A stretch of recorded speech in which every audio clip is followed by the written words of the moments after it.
You've had a lot of firsts since the draft, first training camp, first summer league. How are you feeling on the eve of your first regular season NBA game? Feeling feeling lucky as always, but also focused, locked in, And yeah, we know what we gotta do. We gotta start with the good way to start is with a win. How long have you been dreaming of that day? Yeah. As long as I got memories, so can't really tell you. You think you're gonna be able to get that nap in tomorrow? About napping? Yeah, you're gonna get your nap in tomorrow? Man, I don't know. I never know, but I might not. I slept pretty well the day before the draft because I was so tired. So, but even though I was excited, but I don't know. We're gonna see. How does this compare to the other first so far, the summer league game and the preseason game? Going into it, This does it one feel feels different? very different. This one feels unreal even more. I thought maybe like a month ago I thought that some preseason games would prepare me for that moment and that it would be like just another game maybe, but it feels totally different. Just the fact that it's an actual NBA preseason regular season game, it is different. Victor, so many people are talking about what they expect you to do, and you know what. All day. Yes. What do you think you can do in the NBA? What type of career are you looking at in this NBA? I want to win as many titles as I can in the long run. I know it's not something easy to do. Many, and most players have their career and never get to even the finals or to win championship. But I know it's one of my biggest goals in life. So I know I'm gonna reach this one day or the other, and it's all I'm dedicating the next I don't know how many years in my life to reach this, and I'm ready to sacrifice anything. Victor, one thing that you haven't had a chance to do so far is play fourth quarter of a game that matters. Are you looking forward to that and seeing how you handle that? Of course, I miss it. It's been months, and I know I know nobody has seen my best side so far because I haven't gotten to finish games yet in preseason, but it's gonna be interesting. Would you consider yourself a clutch player? Oh yeah, for sure. Victor, everybody's been talking about the defense, your teammates, Coach Pop. How excited are you for the possibilities on that end of the floor with the group that you guys are running out, and for the test in facing players like Doncic, Kyrie? I've just learned so much ever since I came here. In offense, of course, for the set plays and the principles of the game, but in defense, I've played a role that I had never had before, and I really love it. I love learning, and I've learned just so much, experiencing so much new stuff, even just at practice, that I'm really, really excited, and it's promising. I think we've learned quicker than I expected. So yeah, the possibilities on defense are endless with that team, and it's gonna be over the years. It's gonna be even more.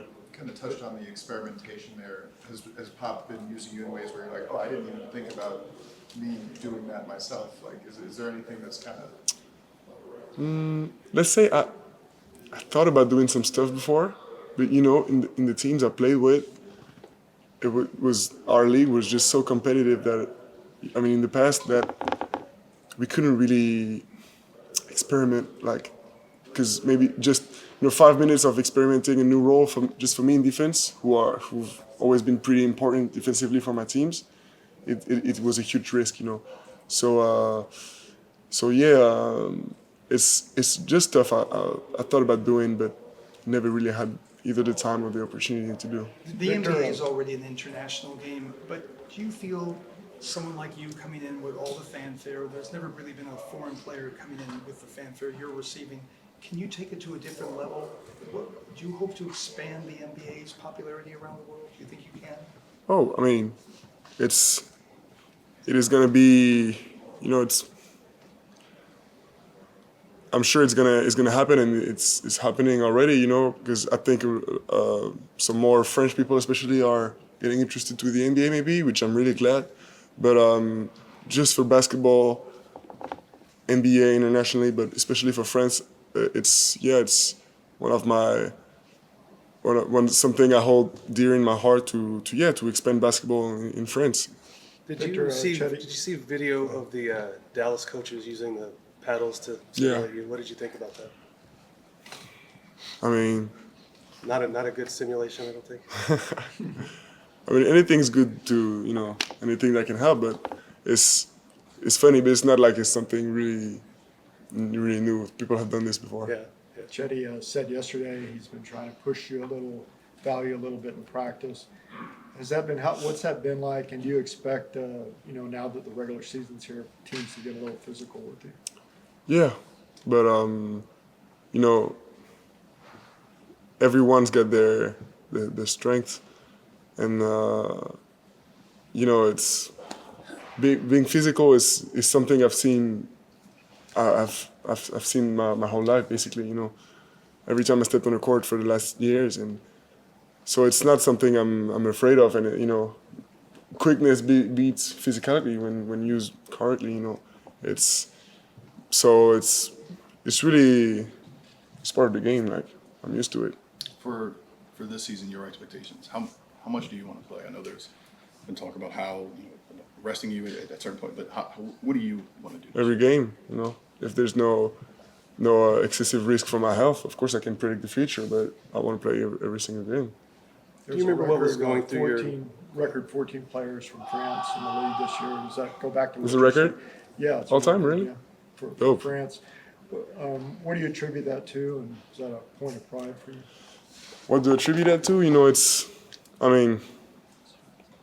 I think on the international scene, people start to know that France is really next up, and it really shows. Lots of talent already, but lots of incoming talent too, and I'm really hopeful. I couldn't be more proud. It's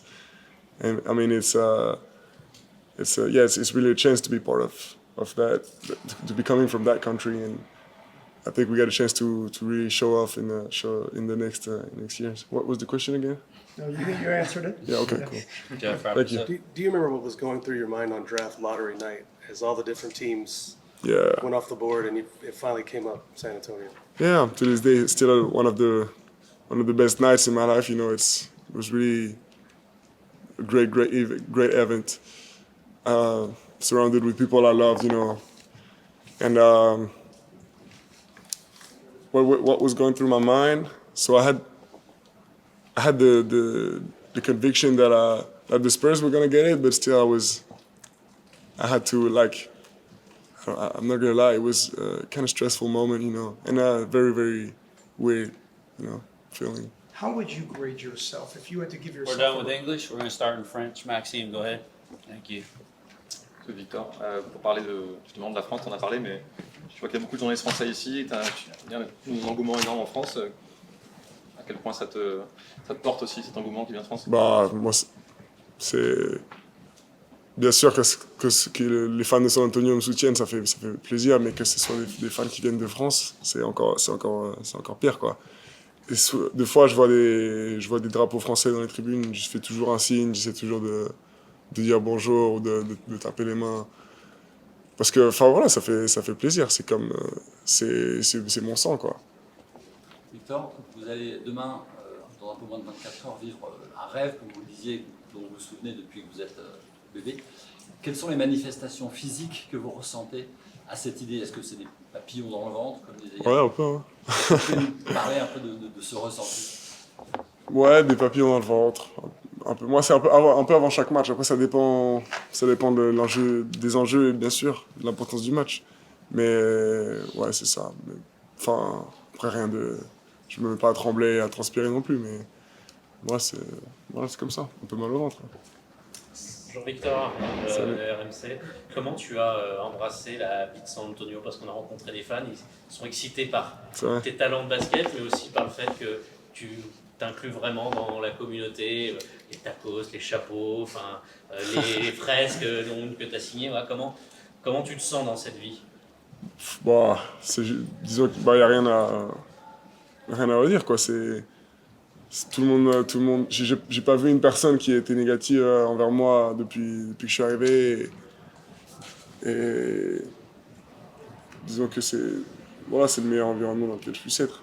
Et je sais que, et surtout, quand tout va bien, c'est en disant que c'est facile de soutenir, mais je sais que les fans de San Antonio, leur loyauté, elle est au-dessus de n'importe quelle autre fanbase. Donc, je sais que même dans les moments difficiles, ils seront là, quoi. Victor, quelles ont été les consignes du coach et du staff pour demain, pour toi personnellement? Qu'est-ce que tu as le droit de dire? Ce que j'ai le droit de dire, disons que il a fini tout simplement Pop par des conseils très simples. Il faut jouer plus dur et plus intelligemment que l'adversaire. Et le reste, tout par-delà. C'est ce qu'il a dit. Et donc, je pense que c'est important. Parce que dans les matchs spéciaux, à enjeu, ou voilà, importants comme le premier match de la saison, on a tendance à se perdre dans les attentes personnelles, dans la tactique un peu trop, mais au final, c'est jouer dur et intelligent. Victor, la NBA, c'est le plus haut niveau du basket mondial. Demain, c'est Luka Doncic, c'est Kyrie Irving. Vous êtes un compétiteur. Est-ce que là, vous avez le sentiment que vous allez pouvoir vous tester? On a beaucoup parlé depuis 3 mois, là, c'est la compétition qui commence. Le sentiment que vous allez pouvoir vous tester contre les meilleurs joueurs du monde et ça doit susciter de l'excitation? Bien sûr, ouais, beaucoup d'excitation.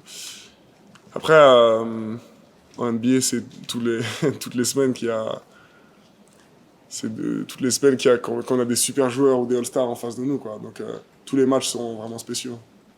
Salut Victor, merci de nous accueillir ici avec les Spurs. Avec Il y a plaisir. des milliers de Français qui vont te regarder demain à 2h, 3h du matin. Toi aussi, tu as peut-être connu ça. 3h30 3h30 du matin, tout à fait. Il y a aussi des moments que toi, tu as pu vivre où aussi il fallait regarder la NBA la nuit. Quel message tu as envie de dire à toutes ces personnes qui en fait vont te regarder demain à 3h30 du matin et toute la saison qui vont rester tard? Faites le plein de café, hein. Mais non, ça fait plaisir, c'est bien sûr.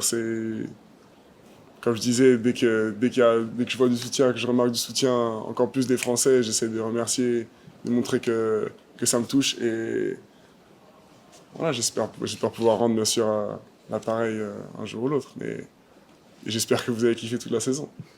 Last one from Vincent, go ahead. Comment tu t'es senti dans le rythme? Tu as joué 20 minutes à chaque fois.